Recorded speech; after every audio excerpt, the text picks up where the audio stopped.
última presentación vamos a ver la última parte de la asignatura y del tema 12, correspondiente a las áreas aplicadas de la psicología de las diferencias individuales y que tiene que ver con un área de una larga tradición como es el área de la salud. No solo de la salud mental, sino ya a finales del siglo XX con la salud física, como veremos a lo largo del tema. Aquí vamos a introducir brevemente las cuestiones fundamentales que veremos en esta parte de la contribución de la psicología de las diferencias individuales al ámbito de la salud. En este apartado del tema 12, en primer lugar, veremos de qué manera la psicología de las diferencias individuales puede apoyar, puede ayudar en el diagnóstico clínico de la salud mental. Habitualmente la psicopatología y la psicología clínica son campos separados de la psicología de las diferencias individuales, pero la psicología de las diferencias individuales, de alguna manera lo que está diciendo es que no solamente aborda el tema de la normalidad, sino que también se puede orientar o puede ayudar en la investigación sobre la salud mental. Los manuales clásicos como el DSM, actualmente el DSM-5 ya, o el CIE, en su momento en el texto hablamos del DSM-4 y del CIE-10, ahora ya estamos en las versiones 5 y 11, bueno, pues son manuales diagnósticos que tienen tradiciones diferentes. Por un lado, el DSM viene de la American Psychological Association, es la rama americana, mientras que el CIE viene más bien de la rama europea. Son dos sistemas clasificatorios que tienen diferencias. Aquí no estamos en psicopatología, no vamos a entrar directamente a indicar en qué consisten estos manuales, solamente conocerlos como manuales de diagnóstico clínico y ofrecemos estos dos QRs para mayor información. Por un lado, de los cambios que supuso el DSM-5 a través de un artículo publicado por Bonifacio Sandin y su equipo, en un equipo de psicopatología, y por otro lado, pues una página que informa sobre el International Statistical Classification of Diseases and Related Health Problems, que es el ICD, o la Clasificación Estadística Internacional de Enfermedades y Problemas Relacionadas con la Salud. Bueno, cualquiera que quiera profundizar un poquito más puede leerlo a partir de esta información que proporcionamos. ¿Y qué es lo que pretende la psicología de las diferencias individuales en relación a estos diagnósticos clínicos? Bueno, pues a contribuir a superar algunas de las limitaciones que pueden presentar estos sistemas diagnósticos que se utilizan habitualmente y sobre todo hacer especial hincapié en que ese buen diagnóstico mucho más diferencial en cuanto al individuo puede dar lugar a implantar tratamientos psicológicos que estén mucho más ajustados a las características individuales de cada persona. De alguna manera este es el objetivo que tendría la investigación en diferencias individuales en relación al campo de la salud mental. En relación a las aportaciones de la investigación en psicología de las diferencias individuales, se mencionan tres integraciones necesarias que considera la psicología de las diferencias individuales. Por un lado, la integración de los diagnósticos categoriales, es decir, excluyentes, con esa contribución de la psicología de las diferencias individuales a través de toda su investigación en el desarrollo psicométrico de dimensiones fiables, válidas, bueno, pues esa integración entre diagnósticos categoriales y diagnósticos más dimensionales. Por otro lado, integración de los diagnósticos transversales y longitudinales. La APA reconoce la importancia de la investigación longitudinal a través del ciclo vital y, por otro lado, la integración de los diagnósticos de carácter nomotético, de carácter más normativo, más general, con aquellos que están más dirigidos en concreto a cada uno de los individuos, como una entidad única y diferenciada del grupo de pertenencia y que sería esa aproximación diagnóstica ideográfica. Pero la contribución de la psicología de las diferencias individuales no se ciñe exclusivamente a ese área de interés relacionada con la psicopatología o con la psicología clínica, sino con el concepto de salud desde un modelo que se implantó en el siglo pasado, denominado el modelo biopsicosocial de la salud y que tiene aplicaciones importantísimas, como viene demostrando desde hace ya décadas, al campo de la prevención y la promoción de la salud, en las cuales el individuo y sus características son muy importantes. Tradicionalmente, como veremos, el modelo biomédico ha sido el predominante En muchos campos sigue siendo predominante esa visión que es más dualista, más reduccionista, es decir, el cuerpo es, digamos, el objeto de la medicina, mientras que la mente sería el objeto de la psicología, de una manera más dual, más reduccionista, muy mecanicista en ese sentido, muy basado en los procesos fisiológicos y muy orientado hacia la enfermedad. Este, digamos que viene siendo desde hace siglos el modelo biomédico tradicional, que ya está superado gracias a las aportaciones del modelo biopsicosocial que surge con Engels en el siglo pasado. Uno de los mayores impulsos al desarrollo de ese modelo biopsicosocial es el entendimiento de la Organización Mundial de la Salud con respecto a la definición de salud, entendida como un estado de bienestar físico, mental y social, y no solamente la ausencia de afecciones o enfermedades. Esta definición de la Organización Mundial de la Salud entra en vigor en abril de 1948 y sigue estando vigente hoy, y cambia completamente la concepción de la salud que venía siendo la habitual dentro del concepto de salud biomédico. Totalmente vinculado a esa concepción nueva, novedosa de la Organización Mundial de la Salud en relación a qué es la salud, se desarrolla el modelo biopsicosocial en el siglo pasado propuesto por George Engels. De alguna manera, la idea era sustituir a ese modelo biomédico más reduccionista, más mecanicista, por un modelo mucho más holístico, mucho más integrador, de tres grandes áreas que son las que recoge la Organización Mundial de la Salud en su definición de la salud. Así, para entender la salud de una persona, para entender la salud poblacional, tenemos que apelar a la interacción continua, a la transacción continua entre tres grandes nodos, tres grandes puntos importantes. Por un lado, los factores biológicos, esos factores que tienen que ver con las variables genéticas, con las constitucionales, con el funcionamiento en cada momento del organismo de una persona.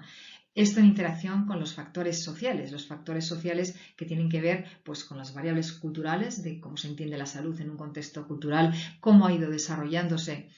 a nivel histórico ese concepto de salud y pues, de diagnóstico, de intervención, de prevención, etcétera, a lo largo del tiempo, las variables ambientales que rodean al individuo, las variables demográficas, el sistema sanitario en el que el individuo se desarrolla. Y finalmente, y de manera muy importante para la psicología, los factores psicológicos pasan a ser un nodo importantísimo dentro del modelo de la salud, de esta salud holística. Los estilos de vida, con los hábitos de comportamiento, el estrés como una variable que comienza a investigarse a partir de, sobre todo, de los años ya 80, con el desarrollo de la psicología de la salud, con la propuesta en su momento de Matarazzo de esta nueva disciplina que crece vertiginosamente para demostrar que los factores psicológicos impactan realmente sobre la salud de la persona.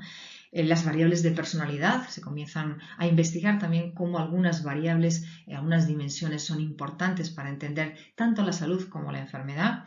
Las creencias que las personas tienen sobre la salud, sobre el origen de las enfermedades, sobre el tratamiento, también sobre la concepción de la salud que tienen las personas. El apoyo social también se revela como una variable muy importante y de manera continuada esto es una disciplina que va evolucionando y se va desarrollando y han puesto sobre la mesa la gran importancia de los factores psicológicos para la salud de las personas. Desde esta perspectiva, la salud no se puede investigar exclusivamente desde un ámbito tradicionalmente el médico, sino que es un enfoque holístico que debe integrar disciplinas distintas, desde la biología hasta la medicina, por supuesto, también la psicología, evidentemente, y la economía y políticas, la sociología, es decir, todo aquello que contribuye a entender esta visión interactiva y holística de la salud desde el punto de vista biopsicosocial. En este tema planteamos uno de los campos de desarrollo más importantes en la investigación de las diferencias individuales y la contribución de la psicología a la salud, como es el estrés. Si bien para el examen hay determinados aspectos que no vamos a tratar, que no van a entrar como contenido, sí es bueno leer esta parte del tema porque es muy, muy interesante y muestra de qué manera las diferencias individuales son importantes para el campo de la salud. En primer lugar, entender ese componente interactivo, transaccional, en el cual la persona con su entorno está en continua interacción. Y al interactuar con el entorno, en ese ambiente en el que se encuentra la persona, según el modelo transaccional de Lazarus y Folman, que ya tiene varias décadas de existencia y que ha generado muchísima investigación, los procesos de valoración de cada situación por parte de la persona son fundamentales. ¿Por qué? Porque habrá un tipo de valoración en la cual el sujeto considere que aquellas demandas que tiene la situación, que propone la situación, exceden los recursos que la persona percibe, sean ciertos o no, con respecto a sí mismo, sus recursos físicos, psicológicos y sociales. Cuando hay esa discrepancia entre la amenaza que supone la situación, las demandas que el individuo percibe de la situación y lo que percibe de sí mismo como recursos para afrontar esa demanda o ese reto, ahí es donde se produce el estrés que provoca una serie de cambios fisiológicos, emocionales, cognitivos y comportamentales. Por otro lado, cuando la persona en esa valoración considera que el reto, las demandas de la situación, puede afrontarlas con sus propios recursos, con los recursos con los que cuenta, pues cuando percibe que no hay ese desequilibrio, que está permanentemente en relación con el ajuste que el individuo tiene que ir haciendo con respecto a cada una de las situaciones, en ese momento no se provoca una situación de estrés, sino que el individuo está en equilibrio, haciendo frente a la situación con sus recursos. Y una segunda parte fundamental, y en la cual también vamos a ver que hay muchísimas diferencias individuales, es una vez que el individuo ha valorado esa situación, qué estrategias de afrontamiento utiliza en función de cómo percibe que es la situación. A esto se denomina estrategias de coping. Pues hay estrategias que están centradas en la resolución del problema, es decir, cuando se plantea una amenaza, un reto, el individuo plantea o considera que puede resolverlo con sus propios recursos de manera directa y percibiendo que tiene control. Otras estrategias son aquellas que se centran en la emoción. Generalmente, cuando el individuo considera que a lo mejor no puede solucionar ese problema directamente, resolverlo, y tiene que hacer una regulación emocional de cómo está en ese momento, por ejemplo, sus niveles de ansiedad o sus niveles de irritación frente a una situación, cómo se regula emocionalmente. Y puede venir asociado una estrategia centrada en la emoción que no esté bien controlada con percepción de falta de control de la situación.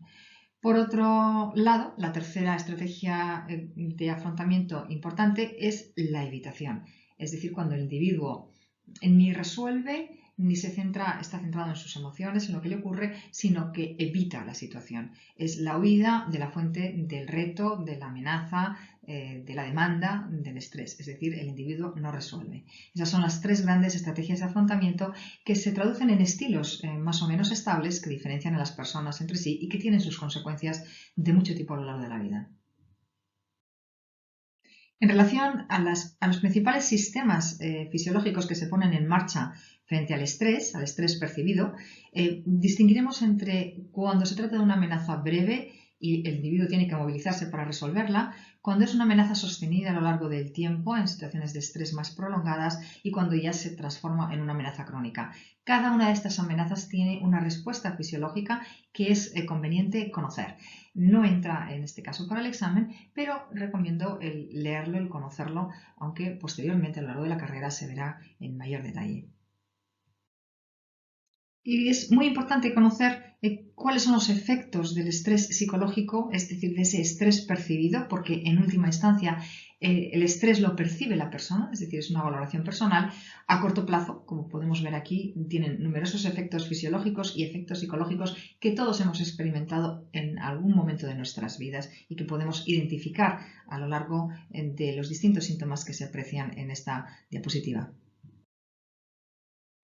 Pero también, aunque no entraremos en mucho detalle aquí, el estrés psicológico tiene efectos muy importantes a largo plazo, tanto psicológicos como fisiológicos, y ya se transforman en trastornos que se pueden cronificar, desde trastornos cardiovasculares, respiratorios, inmunológicos u otras consecuencias psicológicas importantes como la ansiedad, el miedo, las fobias a determinados tipos de situaciones, la depresión, es decir, las alteraciones ya psicológicas que puede presentar una persona, otros problemas como problemas de insomnio, atencionales, etc. Toda esta línea de investigación está muy vinculada, como veremos después a continuación, también la existencia de una serie de patrones habituales o características de personalidad más o menos estables que pueden hacer que la manera de afrontar un reto o una amenaza no sea la conveniente. Y aquí en esta última parte es donde entramos en cómo se relaciona la personalidad, es decir, lo que entendemos como una serie de características y dimensiones estables de la persona en su manera de responder y de su manera de comportarse habitualmente, y la salud. Y vamos a verlo, bueno, pues de una manera un poco general en esta última parte ya del tema y de la asignatura. ¿Cuáles son las vías potenciales por las cuales los investigadores consideran que la personalidad puede incidir sobre el estrés percibido y sobre sus consecuencias? Pero tanto desde la vía negativa, es decir, como aquellos que experimentan más niveles de estrés, como lo contrario, es decir, como aquellos que son capaces de considerar que una situación es un reto que se puede afrontar y que por tanto no tiene excesivo peligro o estrés para la persona. Bueno, pues desde el lado negativo, desde luego, la personalidad puede incrementar el encuentro con mayor número de situaciones que puedan ser potencialmente estresantes para la persona y muchas veces incluso provocarlas, es decir, generar entornos que puedan ser después potencialmente estresantes para la persona. También, bueno, pues la manera en que perciben y valoran las situaciones en las dos vías, es decir, personas que tienen tendencia a percibir una situación como más amenazante y para la cual tienen menos recursos, o por el contrario, personas que consideran que las situaciones son retos y que pueden abordarlos pues con sus propios recursos, ya puedan ser psicológicos como sociales, por supuesto, o físicos. En la personalidad la percepción de dónde está el control de las situaciones es muy importante. Esa es una característica, una dimensión de nivel medio de la personalidad muy importante y, por supuesto, la percepción de recursos con los que la persona cuenta. Como hemos dicho también, ¿qué estrategia de afrontamiento se va a seleccionar? Y hemos visto que hay 3 grandes tipos. Bueno, pues no es lo mismo y ahí hay esos estilos de afrontamiento más o menos estables. Hay estilos distintos que tienen consecuencias diferentes con respecto al estrés o con respecto a vivir la situación de una manera pues menos estresante y afrontar las cosas de manera directa. Por eso mismo, pues el afrontamiento que se decida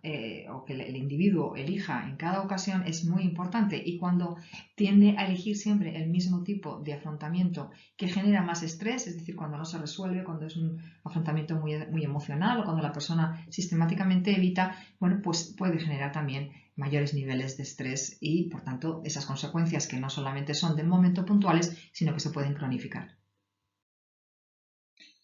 Vamos a hacer un repaso a ver cómo puede ser este proceso. Por un lado tenemos el contexto histórico sociocultural en donde cualquier persona se desenvuelve.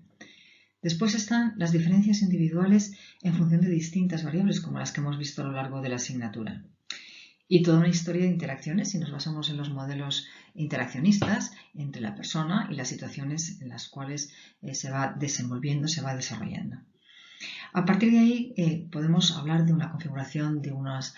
variables más o menos estables, de unas dimensiones personales más o menos estables que podemos denominar personalidad, como hemos visto. Frente a eso, el individuo en cada situación que encuentra hace una valoración primaria de si esa situación le supone un reto, le supone una amenaza, es algo que excede o no sus recursos personales para afrontar lo que esa situación demanda. Ahí vamos a ver que habrá 2 tipos de valoraciones. Una valoración de amenazante y otra valoración de reto, porque la persona considera en una y otra ocasión, en primer lugar, que no tiene suficientes recursos personales para afrontarla, y en segundo lugar, frente al reto, que sí que lo tiene. Pues vamos a hablar de fuentes de vulnerabilidad en esa percepción de amenaza frente a fuentes de resistencia en esa percepción de reto. Cuando se percibe una situación como amenazante, es decir, que no hay recursos suficientes, que la persona considera que no va a poder afrontar convenientemente esa situación, se produce una percepción de estrés. Mientras que cuando hay recursos suficientes, la persona considera que puede dominar esa situación. Bueno, ¿qué tipo de afrontamientos en cada caso se pueden producir? En el caso de los recursos insuficientes, como dijimos anteriormente, el afrontamiento es más emocional, es decir, hay emociones de carácter negativo, como puede ser la ansiedad, el miedo frente a esa situación, o bien algunas incluso también de carácter negativo, es decir, de confrontación, de irritación, o bien de pasividad, de evitación. Algunas personas pueden desarrollar prácticas de hábitos nocivos.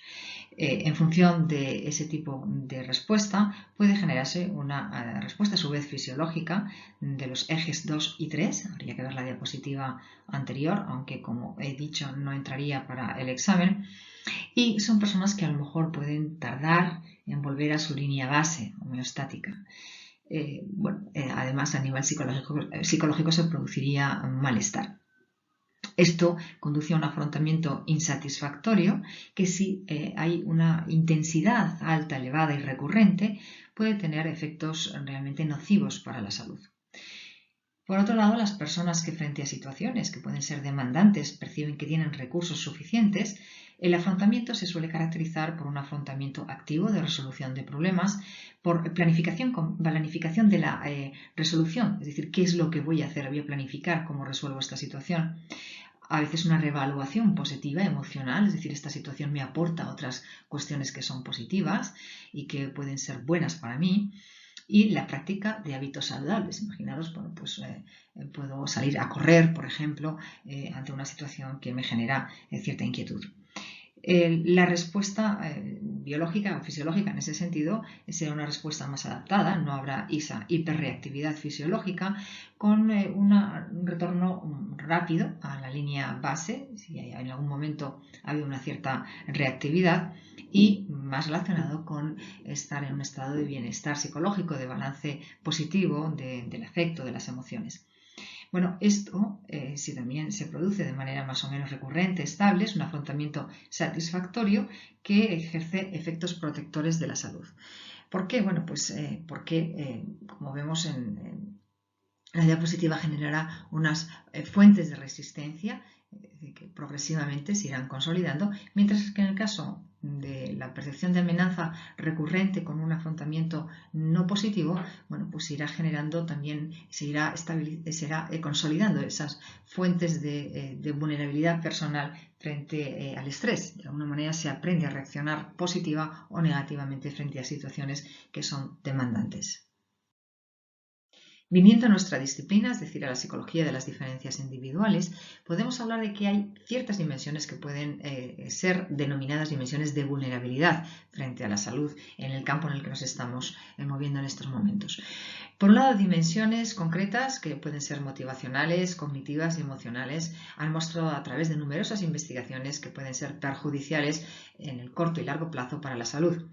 Por ejemplo, la reactancia o la falta de motivación, alejarse, es decir, evitar los peligros y no resolverlos directamente, pues entre las motivacionales. En las cognitivas, pues algunas de las variables que han demostrado propiciar esa vulnerabilidad pueden ser, por ejemplo, pues la desconfianza, la actitud vigilante o cínica frente a las situaciones, ese locus de control externo que hace percibir a la persona que no tiene control sobre la situación, tener una autoeficacia, una percepción de autoeficacia baja y de autoestima que llevan o conducen a la persona a considerar que no tiene recursos personales para afrontar los retos y las situaciones difíciles. Estilo explicativo pesimista, es decir, aquellas personas que esperan que aquello que va a venir en el futuro pues no va a ser bueno, que no van a ser capaces de resolver las situaciones. Y también, por supuesto, emocionales. Emociones como la ira, la irritabilidad, la impaciencia, la ansiedad, depresión, el miedo, el afecto negativo. Todas estas características, si son características que se enmarcan dentro de una recurrencia, es decir, de una cierta consistencia, podemos hablar que son dimensiones de vulnerabilidad. Y la investigación también se ha centrado mucho en dos patrones que veremos en el texto, que tienen que ver con patrones más complejos que aglutinan, aunan varias dimensiones, y una tiene que ver con los trastornos cardiovasculares, con la hiperreactividad cardiovascular en el eje 2, y es el patrón de conducta tipo A. Son aquellas personas que normalmente tienen una gran sobrecarga laboral, con cierta competitividad y hostilidad a la hora de resolver sus tareas, su trabajo, personas que generalmente tienen puestos de responsabilidad. Hay mucha investigación en este campo realizada ya hace décadas y bueno, lo que viene a decir más o menos también la investigación es es que especialmente la hostilidad es un componente bastante perjudicial en el patrón de conducta tipo A. Por otro lado está el patrón de conducta tipo C, es un patrón muy diferente, se relaciona más con esa resistencia ante el estrés, pues que es muy prolongada, es decir, una percepción de estrés muy crónica, que tiene que ver con más bien sentimientos de indefensión, de desesperanza, es decir, de ya considerar que no se van a solucionar las cosas,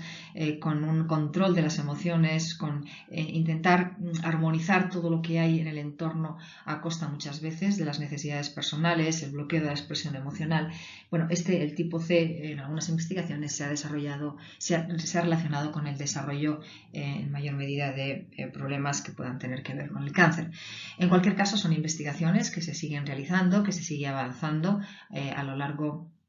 de los años y que es muy interesante estar al tanto de qué nuevas cosas se van descubriendo con respecto a las dimensiones de vulnerabilidad relacionadas con las diferencias individuales, con la personalidad. De la misma manera que hablábamos de dimensiones de vulnerabilidad, también se han investigado las dimensiones saludables, aquellas características de la personalidad que por el contrario lo que hacen es proteger, prevenir el que se puedan desarrollar distintos tipos de problemas de salud, tanto física como mental, en ese concepto biopsicosocial de la salud. Con respecto a las dimensiones, a las motivacionales, por ejemplo, están variables como el compromiso, también lo que se llama el engagement de las personas, que están muy motivadas, que están muy ilusionadas con las cuestiones que desarrollan en su vida diaria, con las tareas en las cuales se involucran, con aceptar los retos, con sentir que tienen un control positivo, ¿no?, sobre la situación. Cognitivas, en ese sentido, lo mismo, con un locus de control interno, es decir, que son personas que consideran que controlan aquellas situaciones en las cuales tienen que poner en marcha los recursos personales para poder resolver una situación dada, que se perciben a sí mismos como eficaces, que consideran que tienen, decir, que su autoestima es elevada, es una autoestima que les permite considerar que son personas valiosas y además tienen unas expectativas hacia el futuro optimistas. En cuanto a las dimensiones emocionales energéticas, bueno, pues son personas que se caracterizan por tener de manera más habitual emociones positivas y placenteras, así como entusiasmo y energía, es decir, son personas que se caracterizan generalmente por la dimensión de extraversión en los modelos que hemos visto de personalidad y por tener más afecto positivo y en general más afecto positivo que negativo. También patrones complejos, es decir, que aglutinan varias dimensiones. En esta línea pues podemos hablar de dos. El patrón de resistencia, de hardiness, desarrollado hace ya años por Kobasa, que consiste en un patrón complejo de percepción de control, de compromiso con lo que uno está haciendo y de percepción de reto, pero de reto que uno quiere abordar, es decir, algo que es estimulante. Y también una dimensión, un patrón muy interesante que es el sentido de coherencia de Antonovsky, que se relaciona con una percepción, un sentimiento de confianza en que el mundo en el que nos manejamos es comprensible, es coherente, podemos abordarlo, podemos manejarlo. Bueno, todas estas cosas las vamos a ver en más detalle a lo largo del tema, en esta última parte de las diferencias individuales relacionadas con la salud. Muchas gracias por la atención y con esta presentación terminamos toda la serie de